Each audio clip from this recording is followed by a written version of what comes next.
सोचिए, व्यापारियों का एक छोटा सा ग्रुप एक बहुत बड़े साम्राज्य को अपने घुटनों पर ला देता है। ये कोई कहानी नहीं, बल्कि ईस्ट इंडिया कंपनी की असलियत है। आइए आज समझते हैं कि कैसे व्यापार करने की एक मामूली सी शुरुआत ने इतिहास का रुख ही मोड़ कर रख दिया। ये जो तस्वीर है ना, ये एक पूरे दौर के खत्म होने की कहानी कहती है। इसमें हम आखिरी मुगल बादशाह बहादुर शाह जफर को देख रहे हैं, जिन्हें एक ऐसी ताकत ने हराया जिसके बारे में किसी ने सोचा भी नहीं था। कोई दूसरा साम्राज्य नहीं, बल्कि सौदागरों की एक कंपनी। और यहीं पर इस कहानी का सबसे बड़ा सवाल खड़ा होता है, आखिर ये हुआ कैसे? व्यापारियों का एक झुंड एक ताकतवर साम्राज्य का मालिक कैसे बन बैठा? जवाब उतना सीधा नहीं है जितना लगता है। इस पहेली को सुलझाने के लिए हमें कहानी की बिल्कुल शुरुआत में वापस चलना होगा।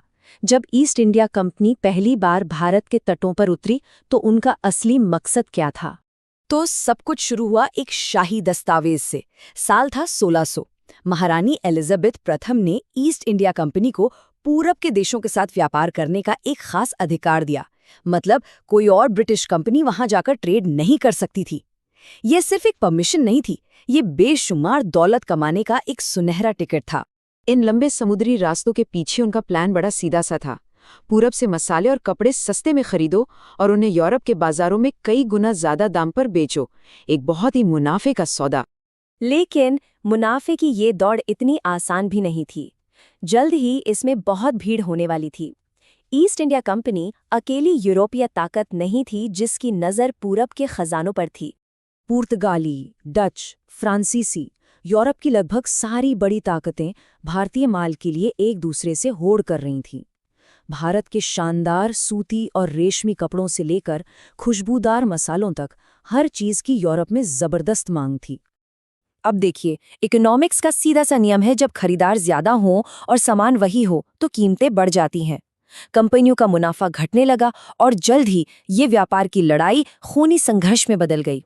एक दूसरे के जहाज डुबोए जाने लगे और व्यापार की कोठियां धीरे धीरे किलों में बदलने लगी। लेकिन ये लड़ाई सिर्फ यूरोपीय ताकतों के बीच नहीं थी, असली टकराव तो अभी बाकी था। जल्द ही कंपनी का सामना सीधे भारत के स्थानीय शासकों यानी नवाबों से होने वाला था। एक ऐसा टकराव जिसे टाला नहीं जा सकता था। दोनों पक्षों के अपने अपने तर्क थे, अपनी अपनी शिकायतें थीं। नवाबों का कहना था कि कंपनी टैक्स नहीं देती, धोखेबाजी करती है और उनकी सत्ता को कमजोर कर रही है। वहीं कंपनी का मानना था कि स्थानीय अधिकारी उनके व्यापार में रुकावट डाल रहे हैं। बात ऐसी जगह पहुंच चुकी थी जहां से सिर्फ टकराव का ही रास्ता बचता था। और ये सिर्फ आज की बातें नहीं हैं। सुनिए, 1733 में बंगाल के नवाब ने खुद इस खतरे को भांप लिया था। उनके ये शब्द उस बढ़ती चिंता को साफ साफ दिखाते हैं जो भारतीय शासकों को महसूस हो रही थी। तो जाहिर है, ये जो तनाव बढ़ रहा था, ये कहीं तो फटने वाला था। और वो जगह थी प्लासी का मैदान। साल 1757 में एक ऐसी लड़ाई लड़ी गई जो भारत का मुकद्दर हमेशा के लिए बदलने वाली थी। इस पूरी कहानी के दो सबसे अहम किरदार थे। एक तरफ बंगाल के नौजवान और गुस्सैल नवाब सिराजुद्दौला और दूसरी तरफ कंपनी के चालाक और शातिर कमांडर रॉबर्ट क्लाइव। तो हुआ ये कि सिराजुद्दौला ने कंपनी को साफ साफ चेतावनी दी, अपनी किलेबंदी बंद करो और टैक्स चुकाओ। जब कंपनी ने उनकी बात को अनसुना कर दिया तो नवाब ने पलटवार करते हुए कलकत्ता पर हमला कर दिया और उस पर कब्जा कर लिया।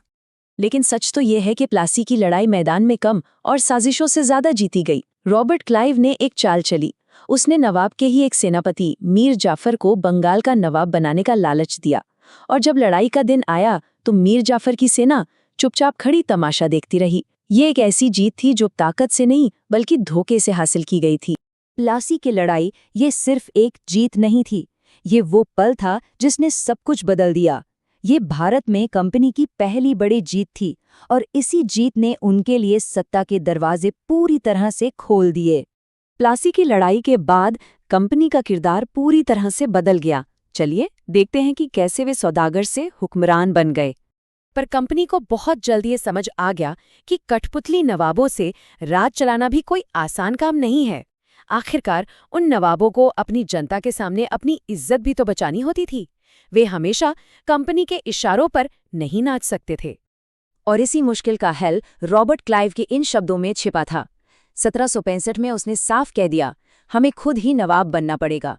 ये सिर्फ एक जुमला नहीं था, ये इस बात का ऐलान था कि कंपनी अब व्यापार नहीं बल्कि हुकूमत करेगी। और ये सारे फैसले कहाँ लिए जा रहे थे? भारत में नहीं, बल्कि हजारों मील दूर लंदन के इस कमरे में। यहाँ बैठे कुछ लोग एक पूरे उपमहाद्वीप की किस्मत लिख रहे थे। तो ये पूरी कहानी हमें एक बहुत बड़े सवाल के सामने लाके खड़ा कर देती है। जब कोई कंपनी अपनी फौज रखती है, लड़ाइयाँ लड़ती है और जमीन पर राज करती है, तो क्या वो सिर्फ एक कंपनी रह जाती है या फिर वो एक साम्राज्य बन चुकी होती है? सत्ता और मुनाफे के बीच की ये जो महीन सी लकीर है, इस पर जरूर सोचना चाहिए।